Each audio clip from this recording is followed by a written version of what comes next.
Forget everything you think you know about ancient Roman wine. The real story lies buried in the forgotten science of their vineyards. We are going to reveal the 24 secret techniques that transformed simple grapevines into an empire's most valuable crop. By the end of this journey, you will understand the precise agricultural genius that made Roman wine a legendary force for centuries. We will uncover why they trained vines to climb trees and how a bitter waste product became their ultimate weapon. What hidden truth about the ancient world are we still tasting today? But to truly grasp their secrets, you must first understand what was at stake. A thriving vineyard in ancient Rome was not merely a piece of farmland. It was a gold mine. Wine was the lifeblood of the empire, consumed by every class, from the lowliest soldier to the emperor himself. It was a daily necessity, a safer alternative to often contaminated water. It was a fundamental medicine, with herbs infused into it to treat ailments. And it was absolutely central to every religious ritual and social gathering, a direct offering to the gods and the lubricant of political deals. This universal demand created an economic engine of staggering proportions. Owning a successful vineyard was a clearer sign of status and stability than owning fields of grain. A single harvest could generate wealth that lasted for generations, funding lavish villas and political careers. This insatiable Roman thirst for wine fueled an entire world of agriculture, from the small, carefully tended plots of a retired centurion to the vast, industrial-scale estates known as latifundia, worked by thousands of slaves. It was within this crucible of immense pressure and incredible reward that Roman vintners were driven to perfect their art. Pioneering the revolutionary methods we are only beginning to rediscover today. The sheer value of wine created an obsession with its quality, and that pursuit began with a single, critical decision: the choice of land. Roman vintners possessed a sophisticated understanding of what we now call terroir, the unique combination of soil, climate, and location that gives a wine its soul. They knew that planting a vine in the wrong spot was a waste of years, not just a single season. Their most celebrated agricultural writers, men like Cato the Elder and Columella, did not just offer casual advice. They wrote meticulous, almost scientific manuals detailing the exact requirements for a perfect vineyard. Forget rich, fertile soil that would make other crops flourish. For the Romans, the best vines struggled. They sought out lean, stony ground, often on a hillside. Why would they prefer such difficult terrain? A well-drained slope prevented the vine's roots from sitting in water, which would rot them. The stones, baking in the sun all day, would radiate warmth back onto the grapes throughout the cool night, helping them ripen more fully. This was a deliberate strategy to stress the vine, forcing it to push its roots deeper in search of water and nutrients, which in turn concentrated the flavors in the grape. They were masters of the microclimate, carefully observing how the sun traveled across a valley. A south-facing slope was gold, capturing the most sunlight, while a north-facing one was often rejected. They could tell you which specific hillside, on which specific hill, produced the legendary Falernian wine, famous for its power and ability to age for decades.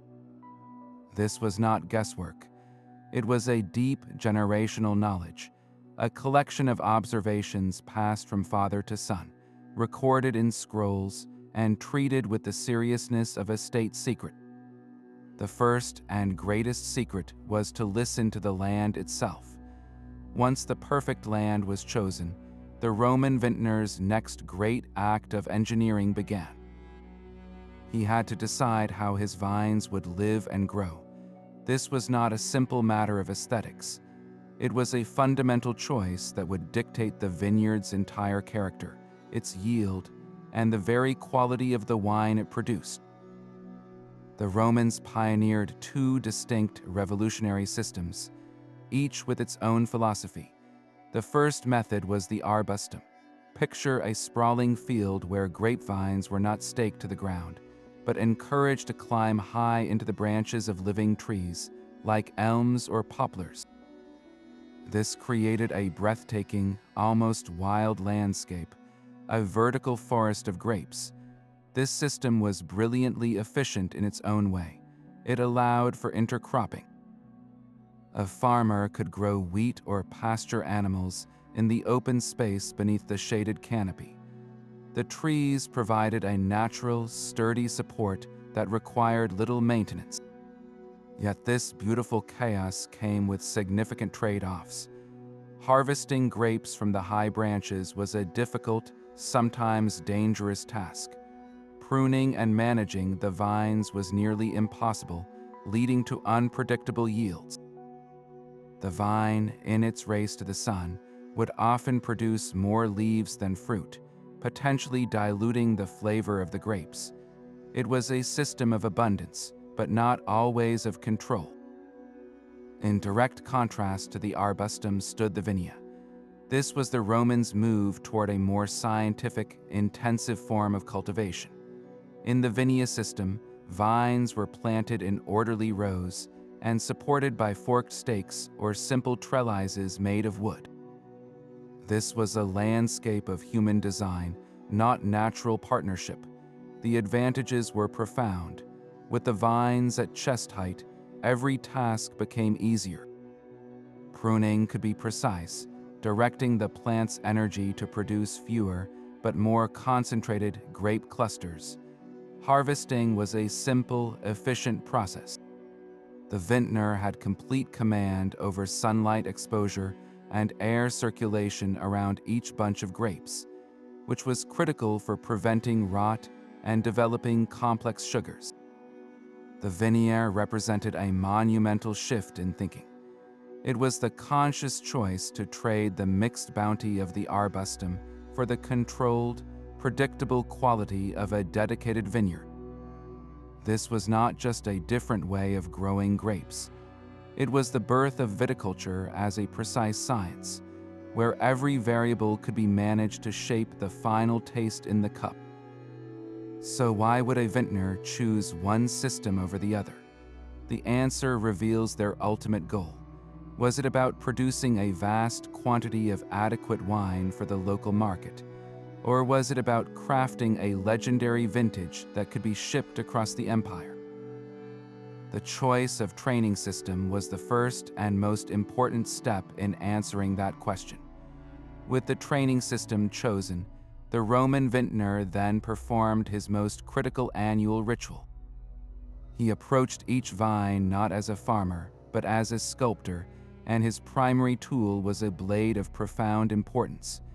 This was the Falx Venatoria, a curved, hook-shaped knife designed for a single, precise purpose, the art of pruning. This was not a brutal act of chopping. It was a careful, calculated surgery performed on the plant. The entire future of the harvest rested on the skill of the hand holding that knife. Timing was everything. The Romans knew to prune in late winter or early spring, during the dormant period after the worst of the cold had passed, but before the vine awoke for the new season. They observed the moon and the subtle shifts in the weather, waiting for that perfect window. Pruning too early risked damage from a late frost. Pruning too late would cause the vine to bleed its precious sap, weakening it just as it needed to push out new growth. This was a calendar dictated by generations of observation, a deep, natural rhythm they had learned to follow without fail. So why would they deliberately cut away so much of the plant? It seems counterintuitive to reduce what could grow, but the Romans understood a fundamental truth that defines great wine to this day. A vine left to its own devices will channel its energy into rampant growth, producing a sprawling tangle of leaves and a large number of weak, watery grapes. The flavors are diluted, spread thin across too many clusters. The Roman vintner, with his Falx Venatoria, made a conscious choice for quality over sheer quantity. By aggressively cutting back the previous year's growth, he shocked the vine. When spring arrived, all of the plant's stored energy, all the nutrients drawn from that carefully chosen soil, were forced into a limited number of selected buds. The result was not a vast crop, but a smaller one of exceptional concentration. Each of the remaining grape clusters received a greater share of the vine's resources, developing thicker skins, more complex sugars, and deeper, more intense flavors. This principle of stressing the vine to improve the grape is the absolute bedrock of fine winemaking. Every world-class wine you can name today relies on this same brutal calculus. The Roman vintner, standing in his quiet vineyard in the chill of a late winter morning, was not just cutting away wood. He was making a deliberate sacrifice, trading a larger harvest for a legendary one. He was, with every precise cut, writing the flavor profile of the wine that would eventually fill his amphory. This was the moment where potential was forged into excellence. The Roman vintner's work did not end with the pruning knife. His next secret was just as vital, and it lay beneath his feet. He did not simply accept the soil nature provided. He actively rewrote its recipe. This was not farming in the passive sense. It was a form of alchemy, transforming ordinary dirt into a living, breathing foundation for greatness.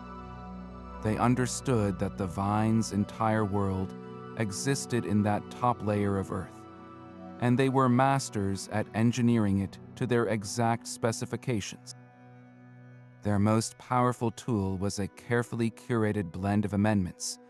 They would incorporate vast quantities of well-rotted manure, not just for its obvious nutrients, but to improve the soil's very structure, allowing for better water retention and root penetration. But they went much further. They sought out specific minerals like marl, a crumbly mix of clay and calcium carbonate, or pure chalk. These were not random additions. By adding marl to an overly acidic soil, they could subtly sweeten it, creating a more balanced environment for the vines to uptake minerals. This was a profound, almost intuitive grasp of soil chemistry centuries before the science was formally understood. They even practiced a form of green manure, planting legumes like broad beans or lupines between the vine rows. As these plants grew, their roots worked in partnership with bacteria to pull nitrogen, a vital nutrient, directly from the air and lock it into the earth. When these cover crops were later plowed under, they decomposed, releasing that captured nitrogen to feed the hungry grapevines. This was a self-renewing fertilization system, a brilliant cycle of life they managed with stunning efficiency. And finally, they did not just feed the topsoil, they physically reshaped it. Using heavy mattocks and sheer labor, they practiced trenching and deep digging, breaking up compacted layers far below the surface. This arduous work served two critical purposes. It aerated the soil, allowing oxygen to reach the deeper root zones, and it encouraged the vines to drive their roots down into the cool, moist subsoil, making them far more resilient to drought. The Roman vintner was not just a gardener.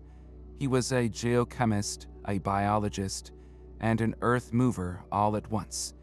He knew that the secret to a legendary wine was not only in the vine above ground, but in the meticulously crafted world he built for it below.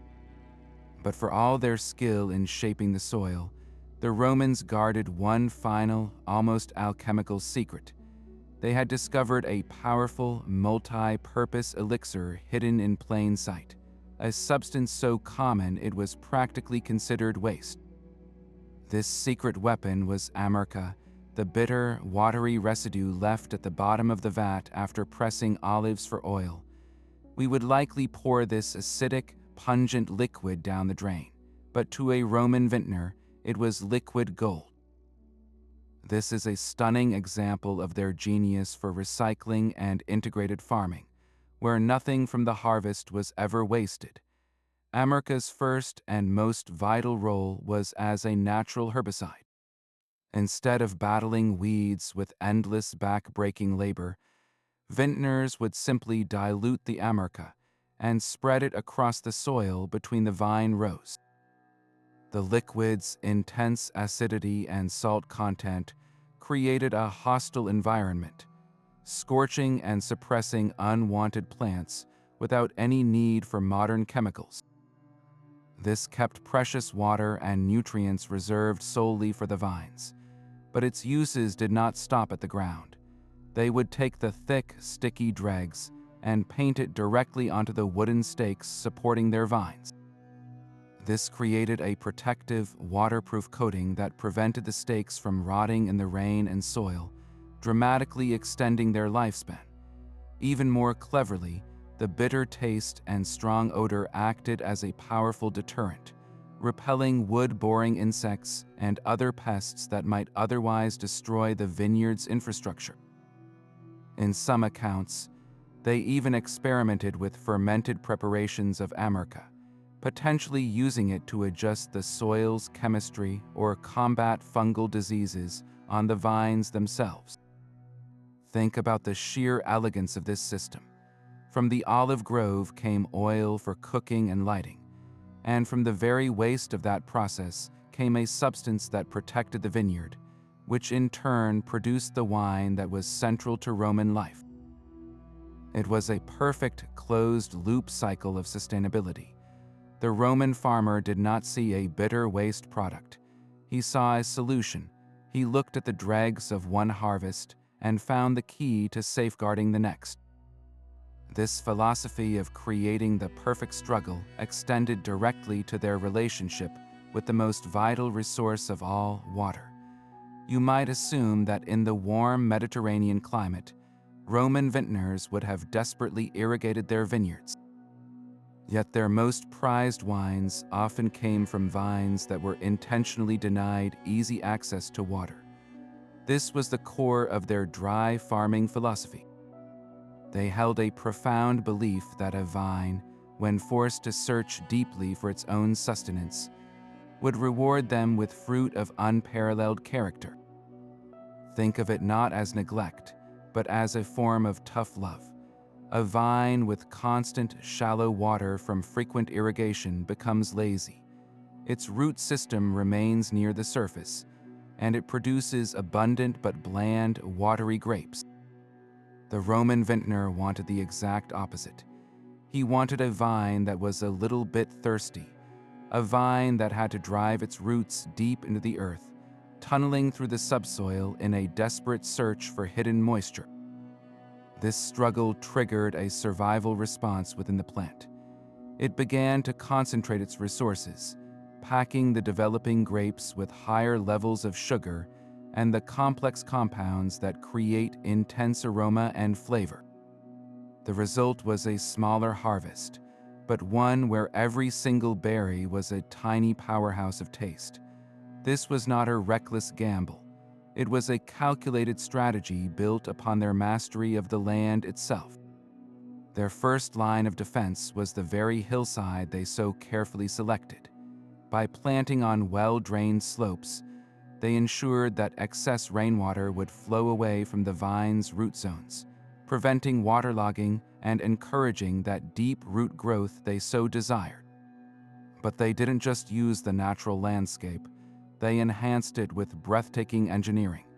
In steeper regions, they carved the hills into vast, stair-stepped terraces. These were not merely flat platforms for easier planting.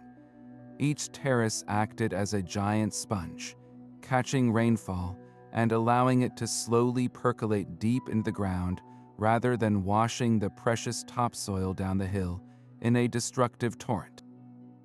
The retaining walls of these terraces, often built from the very stones they cleared from the field, would absorb the sun's heat during the day and radiate it back at night, creating a perfect microclimate for ripening. Of course, there were limits. In the driest regions of the empire, or when establishing new vines, some irrigation was absolutely necessary, but even here, their approach was measured and intelligent. They used carefully designed channels to deliver precise amounts of water directly to the base of the young vines, just enough to ensure survival. Once the roots were established, the water was gradually withdrawn, training the plant to fend for itself. This entire system, from the grand terraces to the sparing use of water, was all directed toward a single, brilliant goal. The Roman vintner was not just growing grapes, he was building character in his vines, cultivating resilience that you could literally taste in every sip of wine. A Roman vintner's most guarded knowledge was not just in the soil or the pruning knife, but in the very genetic identity of the vine itself. They understood that planting a seed from their finest grape was a complete gamble. That seed could produce a vine-bearing fruit entirely unlike its parent, often reverting to a wild, sour state.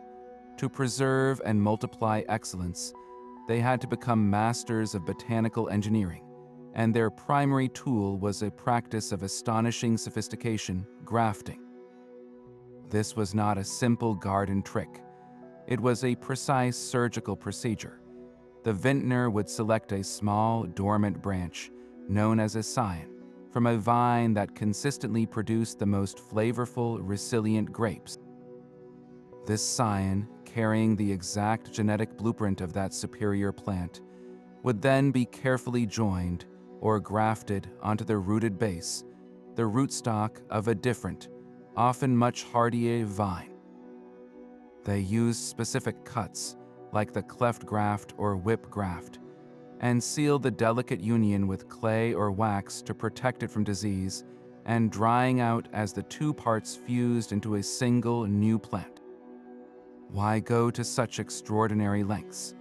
The benefits were revolutionary. By grafting a delicate, high-quality variety on the roots of a robust, disease-resistant native vine, they could expand their vineyards into soils or climates that would have otherwise killed the prized scion. They could rapidly populate a new estate with exact copies of their best vines, ensuring that the famous Falernian wine from one hillside would taste exactly like the Falernian from another, miles away. This was the birth of consistency on an industrial scale. But their genius did not stop at grafting.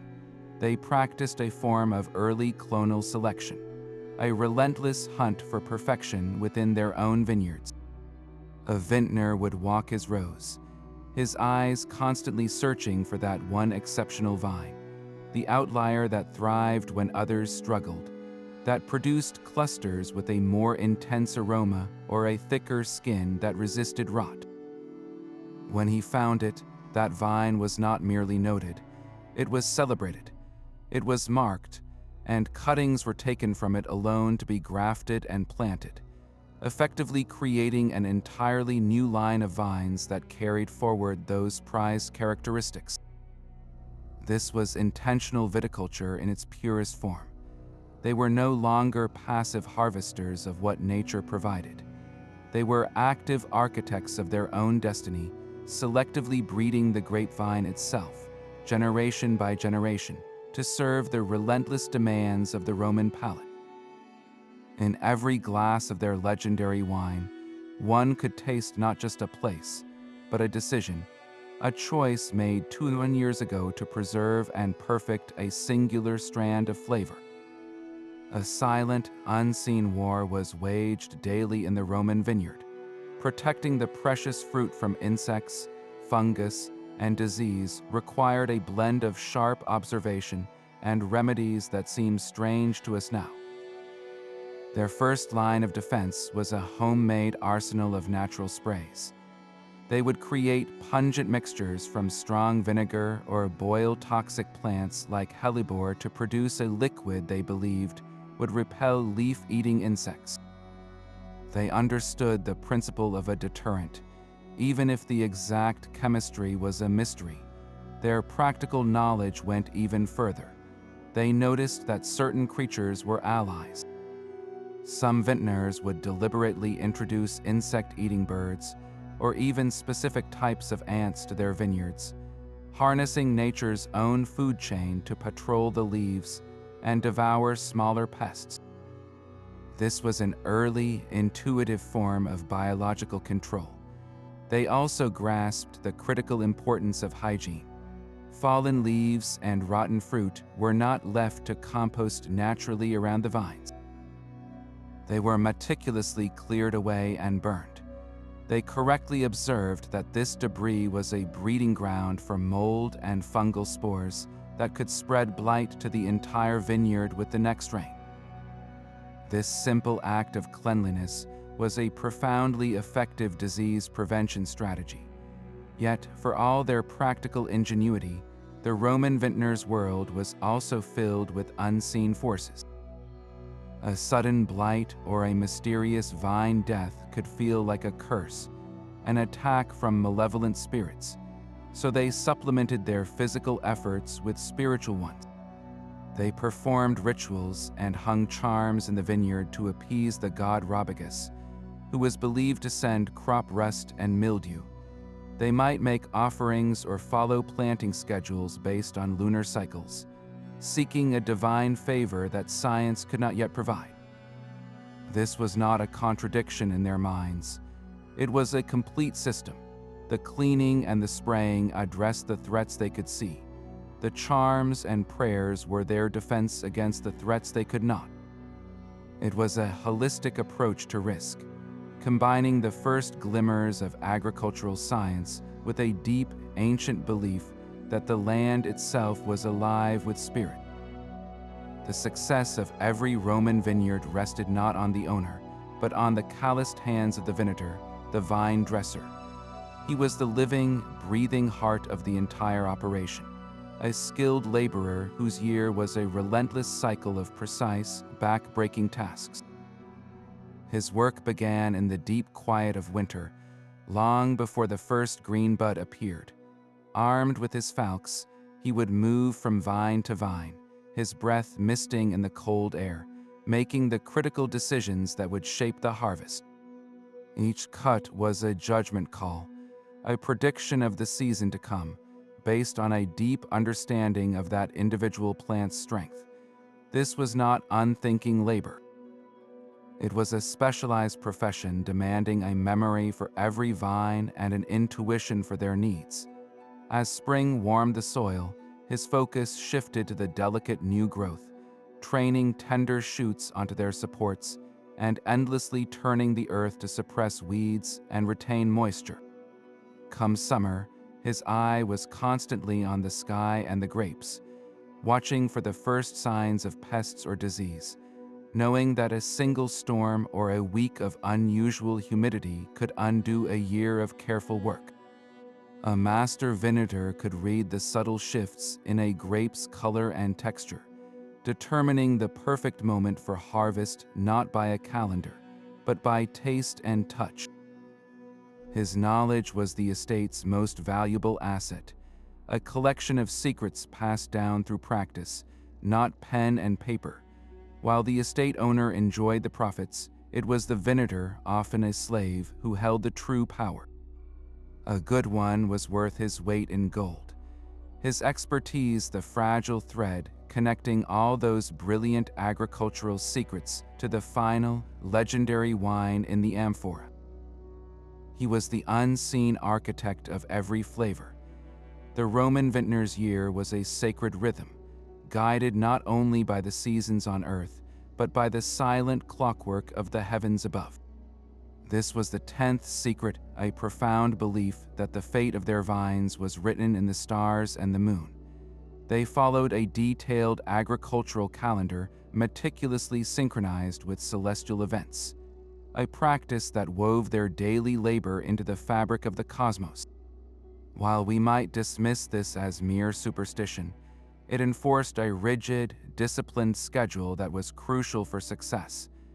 They believed that to plant a vine during a waning moon, for instance, was to invite weakness, as the moon's diminishing light would sap the plant's vitality. Pruning was ideally done when the moon was dark, a time they felt the vine's life force was most concentrated in its roots, minimizing the shock of the cut. Even the critical harvest was timed not just by the taste of the grapes, but by the position of the constellation, Virgo, or the first rising of the star cluster we call the Pleiades. This celestial calendar created an unbreakable work cycle. It prevented a hasty, impatient vintner from pruning too early before the last frost, or a lazy one from delaying the harvest until the grapes were overripe and rotting. The stars and moon were their immutable supervisors, ensuring every task was performed at its proper natural moment. This system reflects a holistic world we have largely lost, one that saw no separation between the soil of the vineyard and the vast expanse of the night sky. The Roman vintner did not simply grow grapes. He participated in a cosmic dance, aligning his efforts with the universe itself, convinced that the quality of the wine in his cup depended as much on the constellations overhead as on the roots in the ground. Behind every legendary vintage was a carefully calculated business plan. A Roman vineyard was not just a pastoral idyll, it was a high-stakes commercial enterprise, and its success required immense capital. The initial investment was staggering. First came the land itself, with prime hillside acreage in a famous region like Falernum commanding a premium price. Then you needed the workforce. A single skilled vine dresser, a vinator, could cost the equivalent of several years' wages for a common laborer if he was a slave. And if he was free, his salary was a constant expense. The infrastructure costs piled up quickly, the wooden stakes for thousands of vines, the expensive clay amphorae for storage and shipping, each one sealed with pitch, and the heavy, iron-bound wooden presses for the harvest. This was not a venture for the faint of heart. This financial reality created a clear hierarchy of producers. At one end was the smallholder, a retired soldier perhaps, working a few acres with his family. His operation was simple. He produced enough wine for his own household and sold the modest surplus in the nearest town or to a traveling merchant. His profit was survival and a small measure of local prestige. At the other extreme stood the vast senatorial estates, the latifundia. These were agricultural corporations owned by Rome's wealthiest elites, men like Seneca or Pliny the Elder. They operated on an industrial scale, with thousands of slaves, their own pottery workshops to produce amphorae by the thousand, and even their own private docks on the Tiber River. Their business model was export. They produced vast quantities of good, standardized wine, not for local sipping, but to be shipped across the Mediterranean in specially designed merchant ships, feeding the legions on the German frontier or satisfying the thirst of a growing city like Londinium in faraway Britain. This is where the concept of branding truly emerged. A consumer in Rome would ask not just for wine, but for wine from Falernum or from Caecubum. These place names, stamped onto the amphora's handle, were the Roman equivalent of a luxury label. They promised a specific experience, a known quality, and they could be sold for many times the price of a generic local vintage. This entire system was powered by a breathtakingly complex trade network. A wine merchant in Rome could order amphorae from a specific estate in Hispania, have them shipped to a port in Gaul, and then transported upriver on barges, all based on contracts and promises of payment. The Roman vineyard, therefore, was more than a source of drink.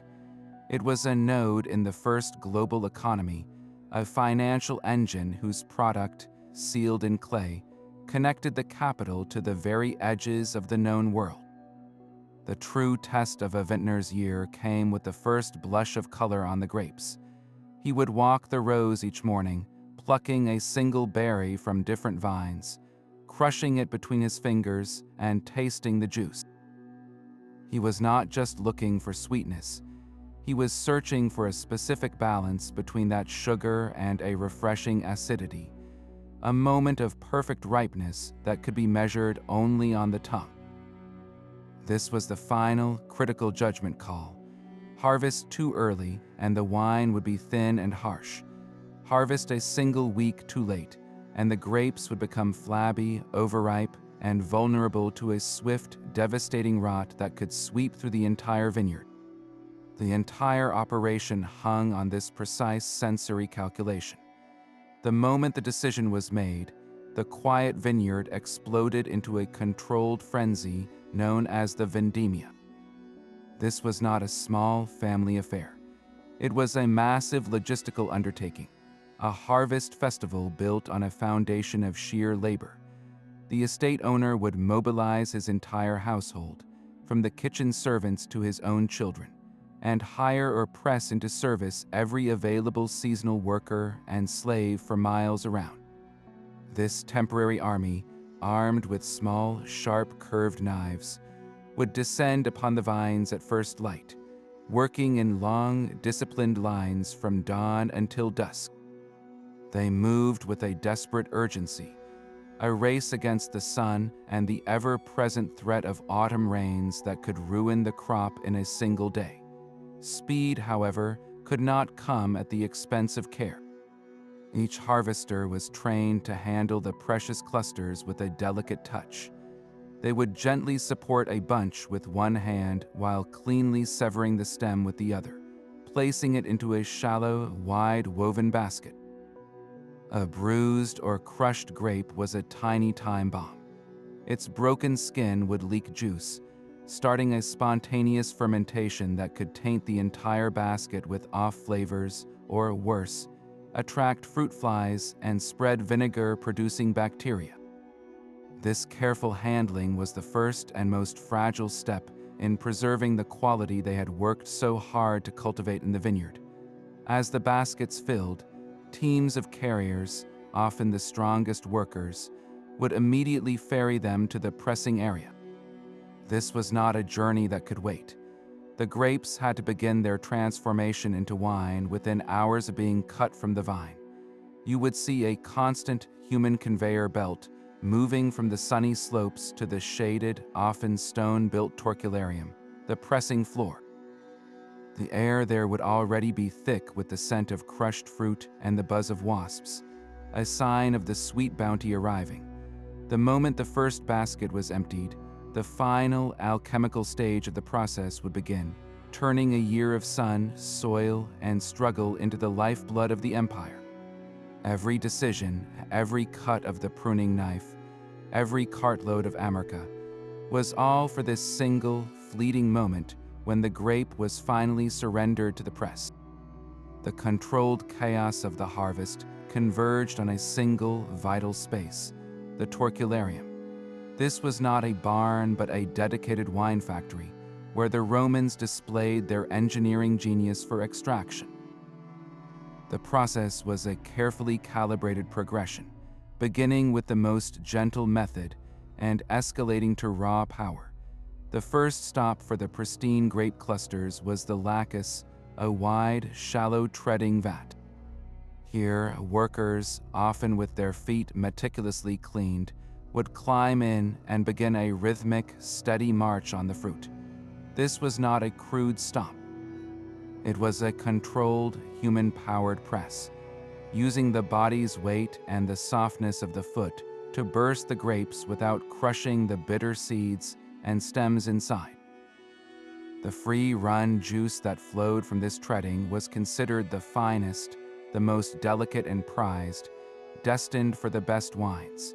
But the Romans were masters of efficiency, and they knew that the pulp still held most of its liquid. After treading, the remaining mash of skins, pulp, and seeds was gathered and transferred to the domain of the prelum, the massive lever press. This was a beast of timber and rope, a triumph of physics. A giant wooden beam, anchored at one end, was loaded with stones or twisted down with a windlass, exerting an immense, gradual pressure on the grape mash contained in woven baskets. You could hear the wood groan under the strain as every last drop of juice was squeezed out, producing a darker, more tannic wine, but their brilliance extended beyond the machinery itself. In a world without a concept of microbes, the Romans possessed an almost instinctual understanding of spoilage. They knew that any residue from a previous batch could sour the new wine. So, after every use, the entire pressing area was subjected to a rigorous cleaning ritual. The wooden presses and fermentation jars were scrubbed, then fumigated with the smoke of aromatic herbs like thyme or juniper. Some texts describe using steam or washing with hot water. Most commonly, the interiors of the storage jars were coated with a layer of pine resin, which acted as a sealant and a natural antimicrobial agent, giving a distinct, sharp character to the wine while protecting it. This obsessive cleanliness was their invisible shield. It was the final, critical step that ensured a year of back-breaking labor in the vineyard did not end in a vat of vinegar.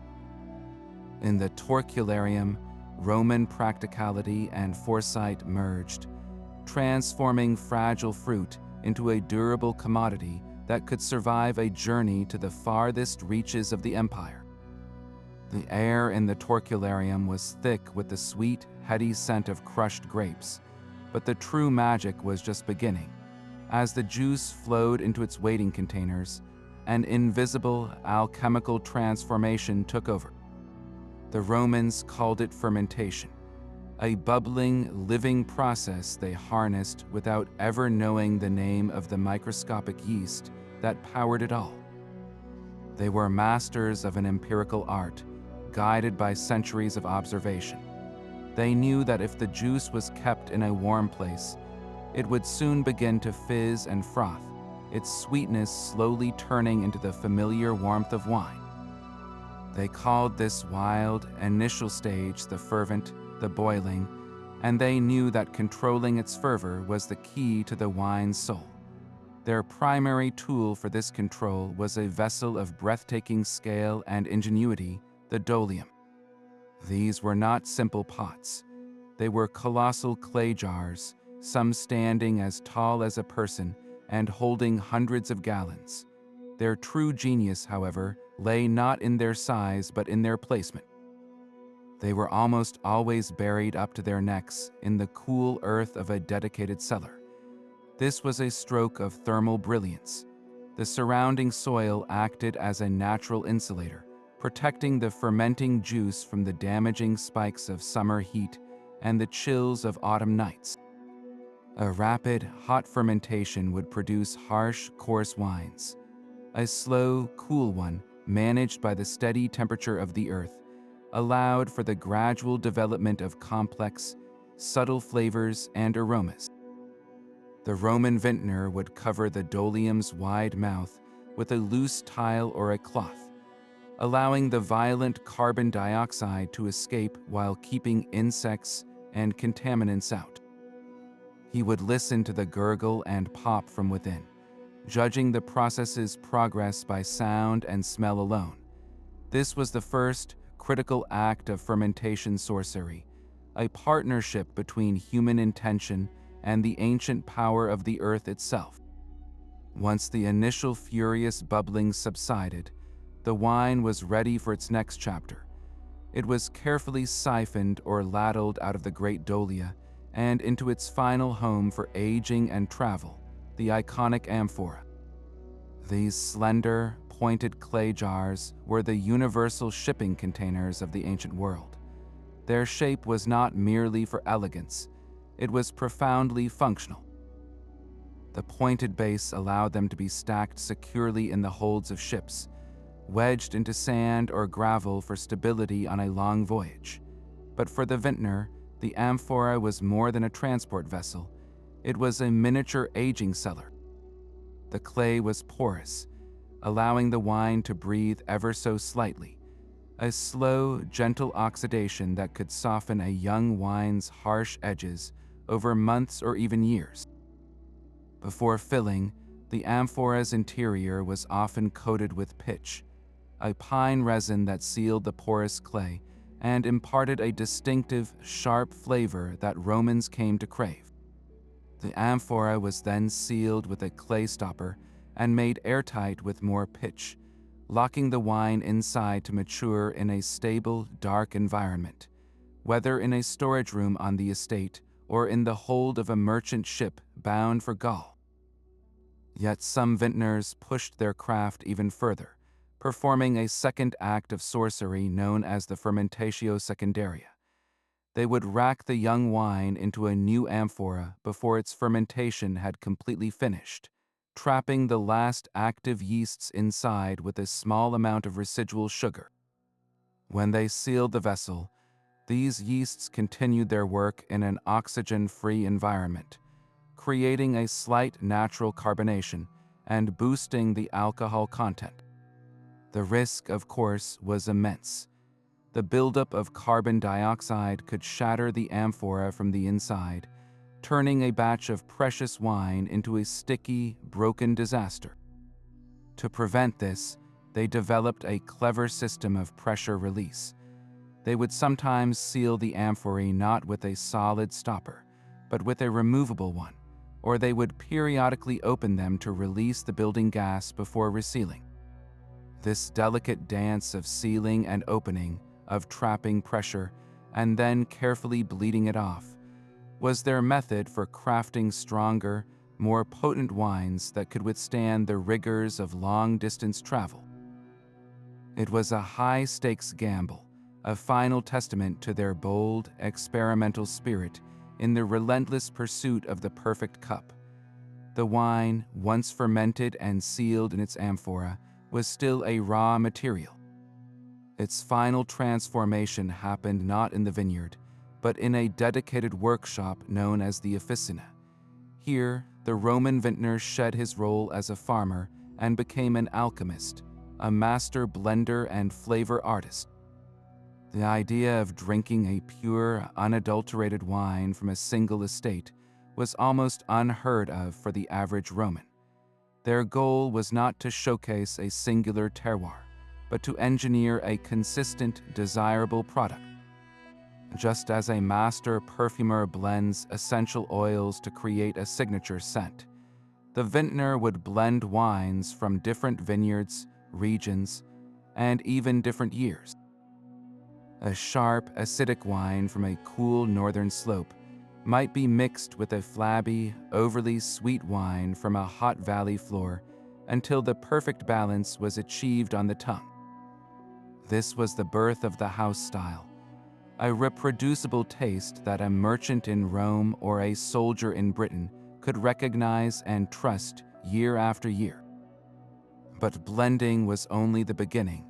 The Roman palate craved complexity, and they added it directly. One of the most common additives was seawater, known as salsamentum. They would carefully evaporate seawater to concentrate the salt, then add this brine to the wine. This was not just for flavor. The salt acted as a preservative, inhibiting spoilage microbes during long sea voyages, and it was believed to enhance the wine's body, giving it a fuller, more rounded mouthfeel. For a sweeter, more luxurious drink, they created mulsum, a popular aperitif made by fermenting honey and wine together or by blending aged honey directly into a young wine. Yet their pursuit of the perfect taste led them to a tragically dangerous secret. They discovered that by boiling sour wine in lead pots, they could produce a sweet, syrupy compound called sapa, or lead acetate. This defied nature. It allowed them to take a cheap, spoiled, acidic wine and make it taste deceptively sweet and palatable. They had no idea that they were slowly poisoning their patrons, that this sweetener was leaching into their bodies, causing gout, madness, and organ failure among the elite who could afford these improved vintages. Beyond these, the officina was a spice cabinet of astonishing variety. They infused wines with resins like myrrh and frankincense, with fragrant herbs like thyme and rosemary, with exotic spices like pepper and saffron, and even with rose petals or violets. Each addition was a calculated choice to mask a flaw, to create a medicinal tonic, or simply to craft a novel experience for a jaded palate. The wine that reached a Roman table was rarely a simple expression of the grape. It was a crafted artifact, a complex potion that reflected a culture endlessly experimenting with flavor, for better and for worse. That final, sealed amphora was not the end of the journey, but the beginning of its final transformation. The wine now entered its period of quiet slumber in a space as carefully engineered as the vineyard itself, the apotheca.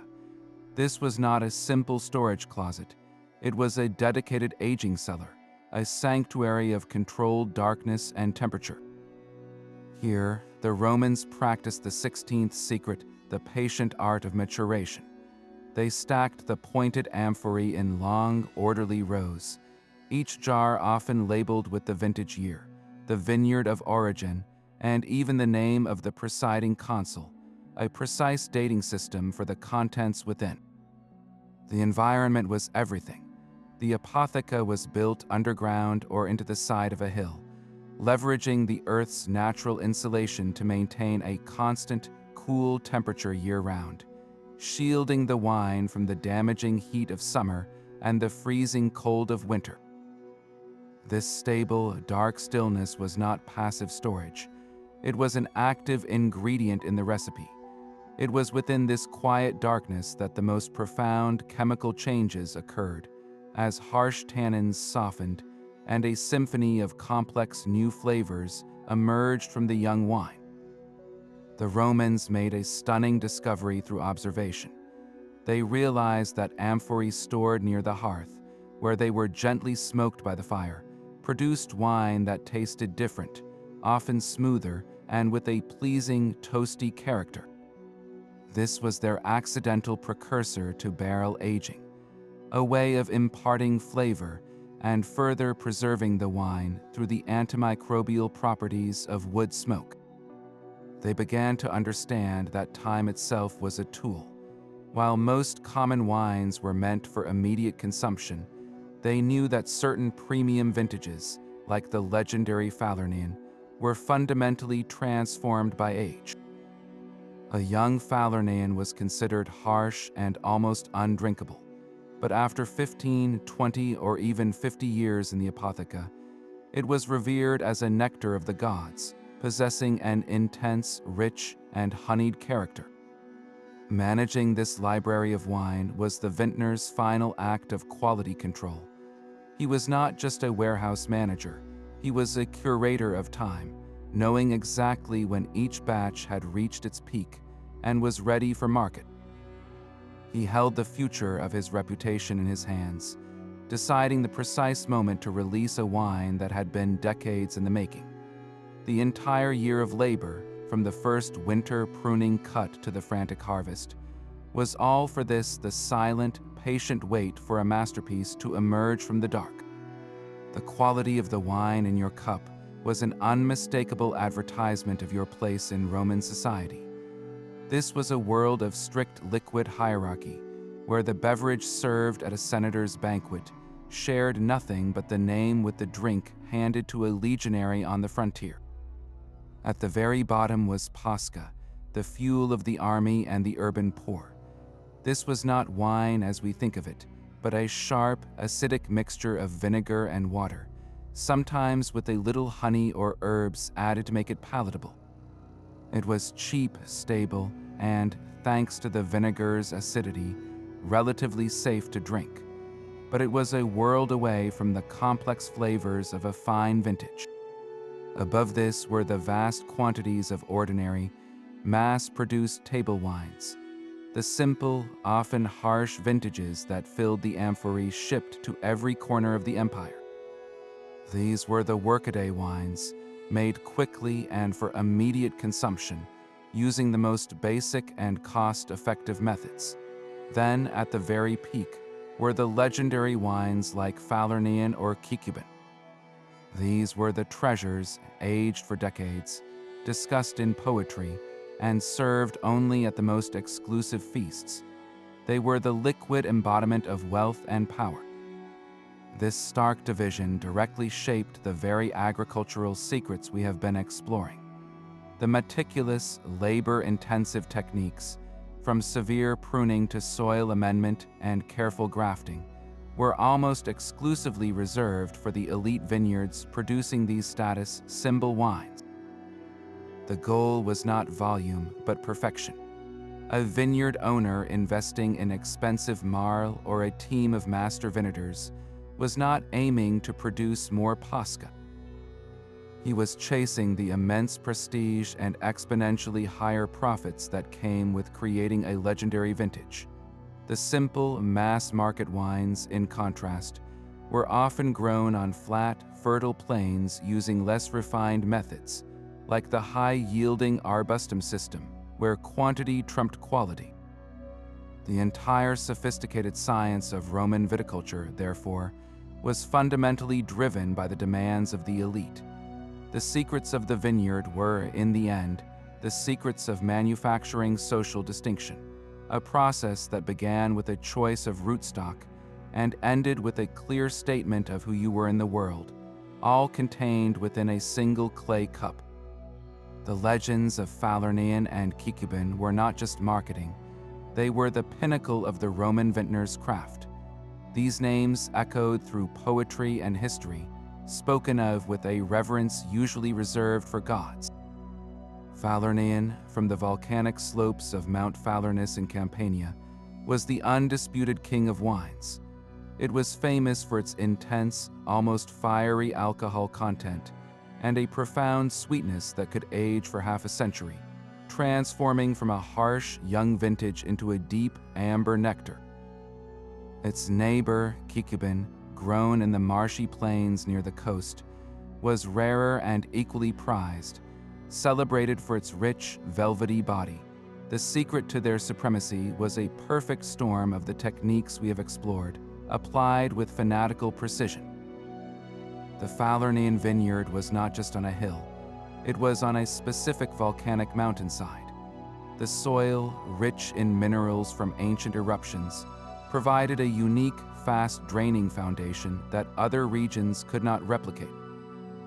The vines were almost certainly trained in the low, controlled vinea system, allowing for severe pruning that concentrated all that volcanic energy into a small number of Opimian grape clusters.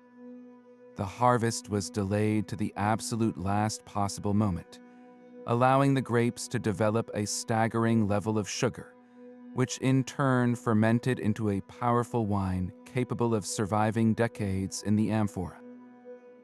Yet, for all their glory, both these legendary wines vanished. Their downfall was as much a product of history as their rise. The Kikubin vineyards were largely destroyed to build a canal by Emperor Nero, a literal reshaping of the landscape that erased a wine dynasty. Falernian's fate was slower, tied to the economic and political collapse of the later empire, where the intricate, costly system required to produce it simply fell apart. The exact taste of these wines is now a ghost on the palate, a mystery locked in ancient texts. Modern vintners, armed with the writings of Pliny and Columella, have tried to resurrect them, planting Aglianico grapes on volcanic Campanian soil and mimicking the described methods. But the result is an interpretation, an educated guess. The true, living lineage was broken, leaving us with a tantalizing question. Can we ever truly taste the past, or are some secrets once lost, gone forever?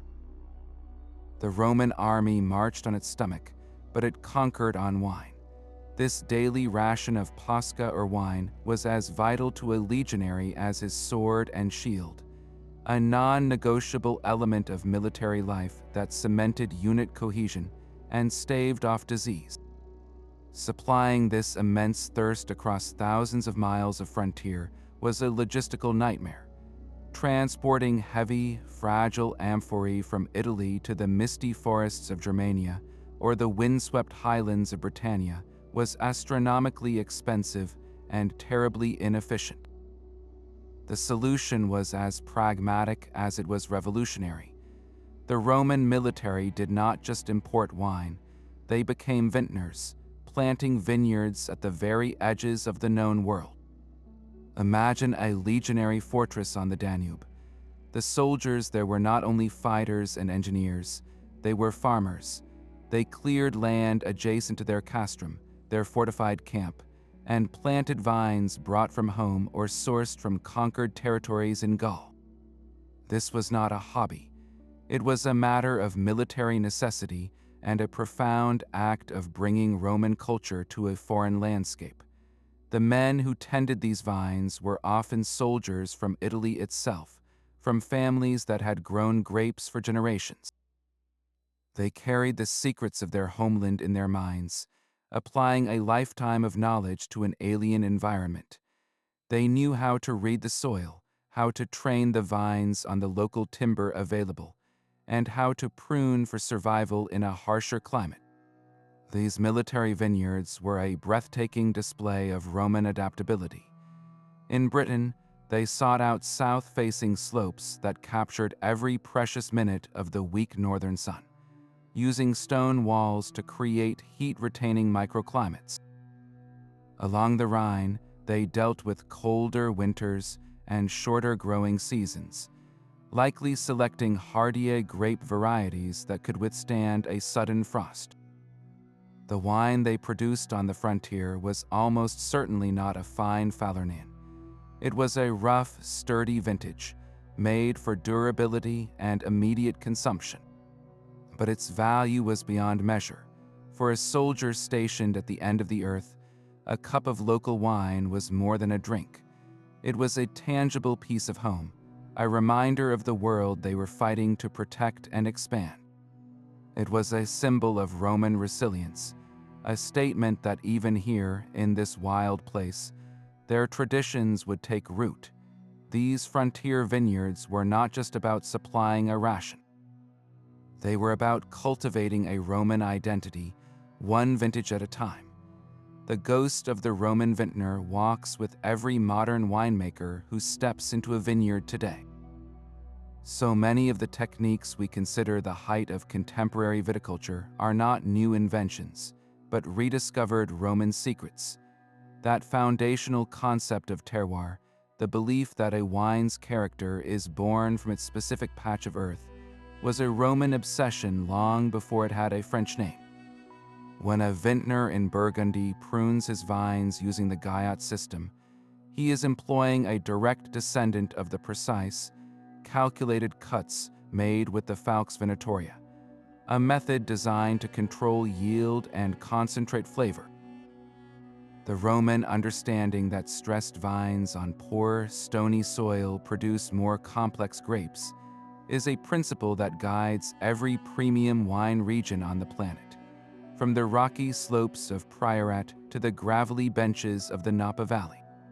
Even the very layout of a modern vineyard, with its neat, sun-drenched rows optimized for airflow and harvesting, is a legacy of the Romans' shift from the wild arbustum to the orderly, scientific vinea. Their ancient texts are proving to be less like history books and more like startlingly accurate instruction manuals. This has led to a fascinating new frontier where archaeology meets oenology. A handful of pioneering winemakers, working in partnership with historians, are now attempting the impossible. They are trying to recreate authentic Roman wine. They are not just reading the words of Cotto and Columella, they are following them to the letter.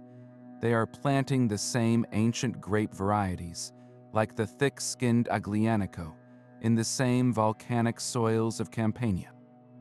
They are training the vines on living trees, just as in the arbustum. and pruning with a brutal severity that would make a modern viticulture student gasp.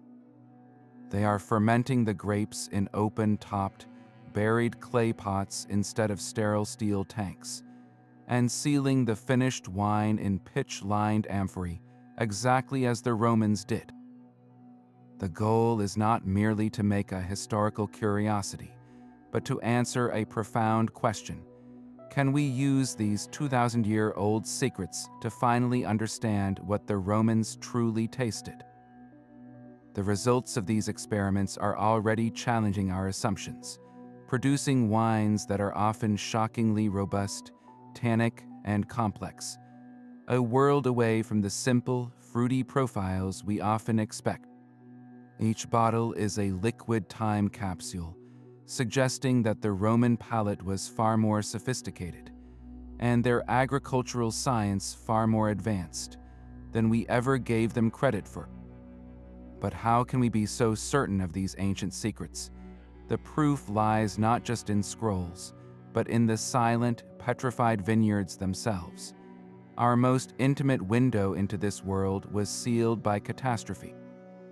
When Mount Vesuvius erupted in 79 AD, it did not merely destroy the towns of Pompeii and Herculaneum, it preserved them in a tragic, perfect snapshot.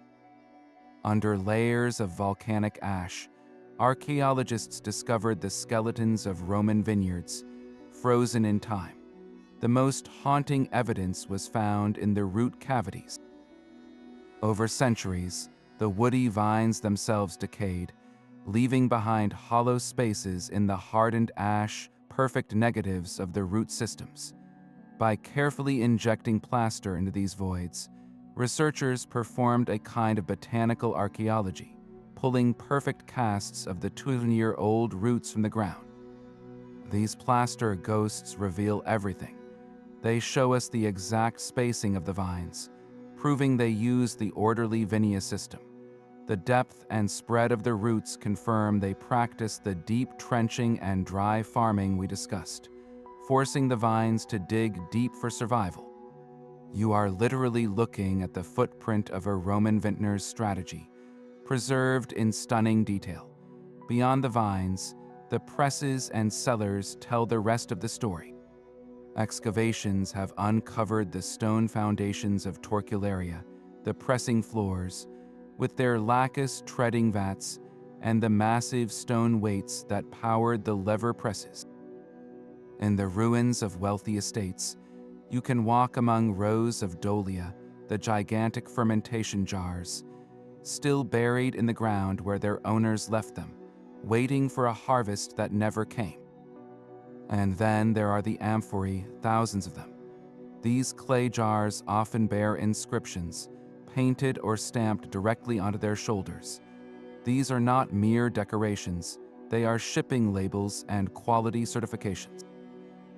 They record the name of the estate owner, the region the wine came from, the year of the vintage, and even the name of the consul in power that year, allowing historians to date a shipment with pinpoint accuracy. Some labels boast of the wine's quality, like one that reads, "This is genuine Falernian from the second pressing," a clear attempt at branding and consumer assurance.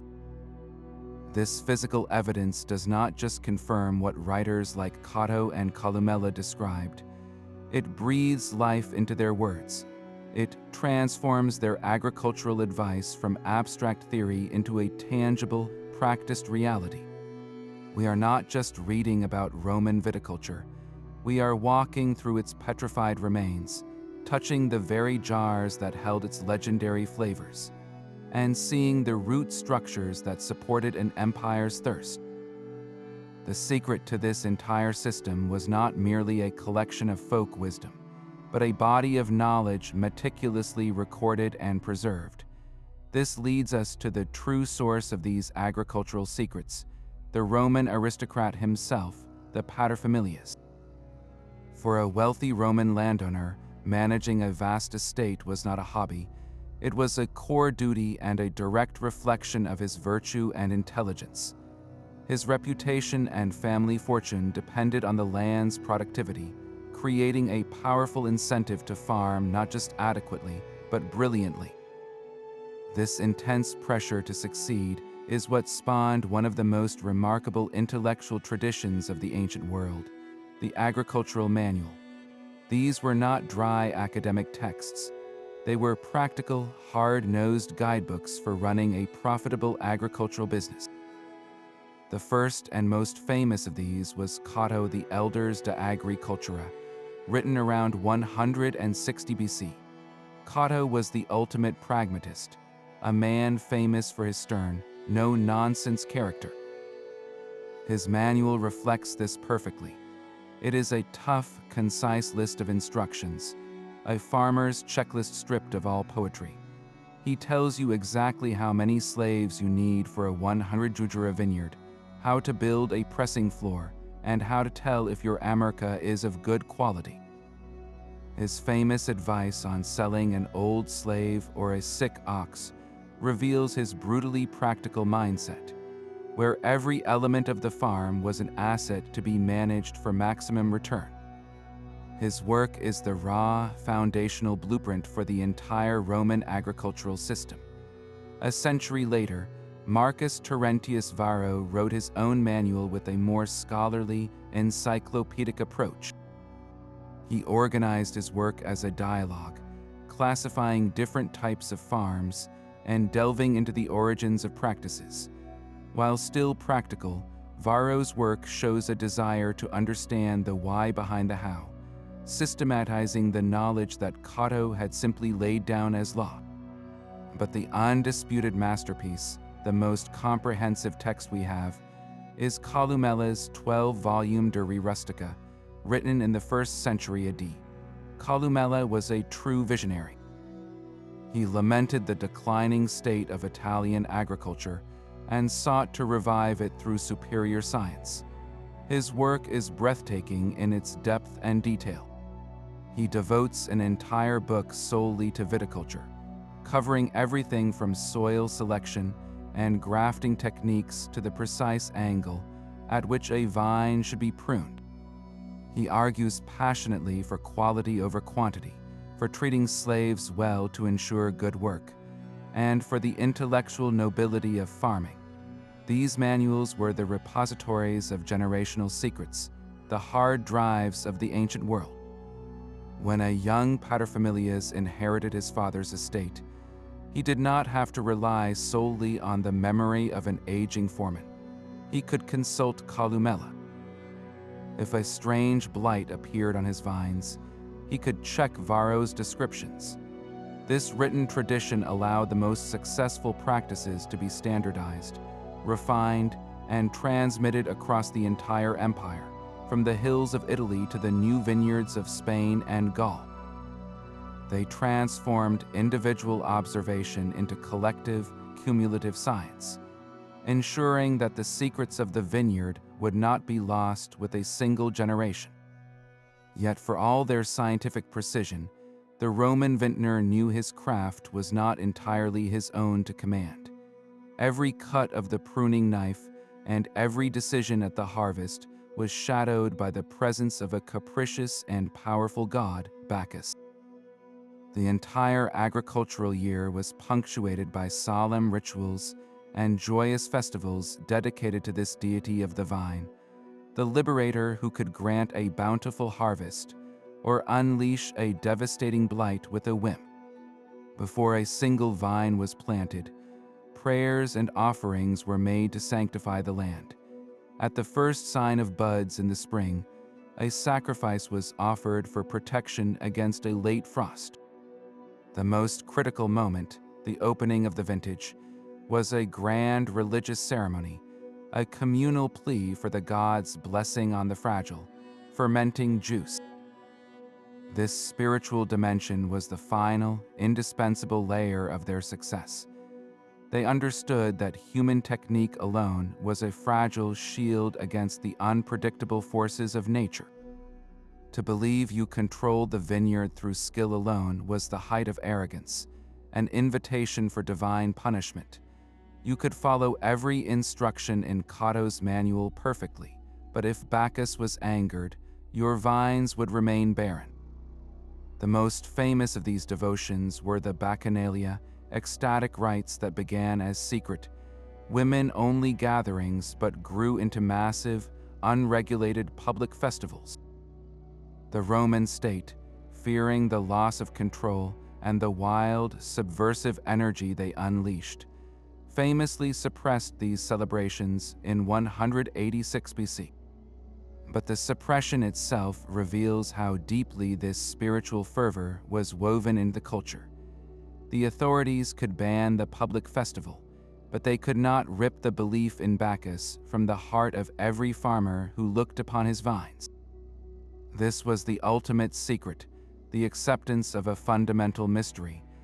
The vintner's work was a partnership, a continuous dialogue with a divine force he could not see, but whose influence he tasted in every successful vintage. His science gave him the methods, but his faith gave him the hope that those methods would not be undone by a single night's frost or a strange rot from the wind. In the quiet of the vineyard, the line between the farmer and the priest was forever blurred. The Romans' relentless pursuit of the perfect flavor led them to a devastating discovery, one hidden in the very tools of their trade. They found that by boiling sour or low-quality wine in lead pots, they could create a thick, sweet syrup known as sapa or defrutum. This was not a rare, experimental practice. It was a common technique, especially among producers catering to the elite. The science behind it is chillingly simple. As the grape must boil down in the lead vessel, the acidic liquid would leach the toxic metal from the pot's walls, forming lead acetate. This compound is intensely sweet, hundreds of times sweeter than grape sugar, and it could magically transform a cheap, harsh vintage into something deceptively palatable and luxurious. For a vintner, it was a miracle ingredient, a way to mask flaws, ensure consistency, and satisfy a market that craved sweetness without the uncertainty of natural fermentation. They used it to stabilize wines for long journeys, to sweeten mulsum, their honeyed wine aperitif, and even to preserve fruits and other foods. The tragic irony is that they were using one of the most potent neurotoxins known to humanity as a simple culinary shortcut. The health consequences for the Roman aristocracy, the primary consumers of these improved wines, were catastrophic, unfolding over a lifetime of consumption. Lead poisoning is a slow, insidious killer. It would have caused severe abdominal pain, the famous saturnine colic that ancient doctors described. It attacked the nervous system, leading to paralysis, gout, and a gradual, irreversible cognitive decline, manifesting as memory loss, irritability, and madness. Perhaps most devastating of all for a society obsessed with lineage, chronic lead exposure is linked to stillbirths, miscarriage, and infertility. Some historians have even speculated that this widespread lead usage, concentrated among the ruling class, contributed to the political instability of the later empire, as a generation of leaders was literally being poisoned by their own refined tastes. The Roman vintner, in his quest to master nature, had stumbled into a terrible trap. He had unlocked a secret that could sweeten a wine, but at the cost of souring a civilization. This was the final, bitter truth in the cup, a testament to the fact that not all the secrets of the past are ones we would wish to rediscover.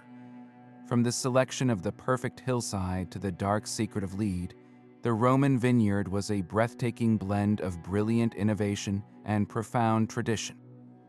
It was a world where the cold logic of science coexisted with fervent prayer to the gods, where a master's precise cut with a falx could shape flavors decades in the future.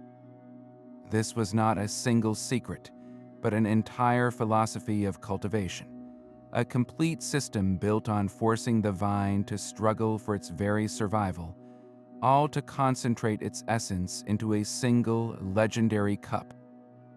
That relentless pursuit of quality over quantity, of character over comfort, is what built a wine empire that fueled an entire civilization for centuries. Their legacy is not merely a historical footnote.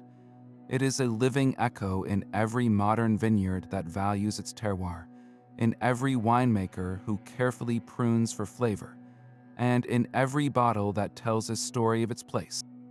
So the next time you enjoy a glass of wine, take a moment to remember the ancient vintner. Think of his calloused hands and his deep generational knowledge, the invisible architect of a tradition that has flowed through history. What single Roman secret surprised you the most? Was it the use of bitter amurca as a miracle elixir, or the patient art of grafting that allowed them to clone perfection? Let us know in the comments below, and if you enjoyed this journey into the ancient world, be sure to subscribe for more mysteries waiting to be uncovered.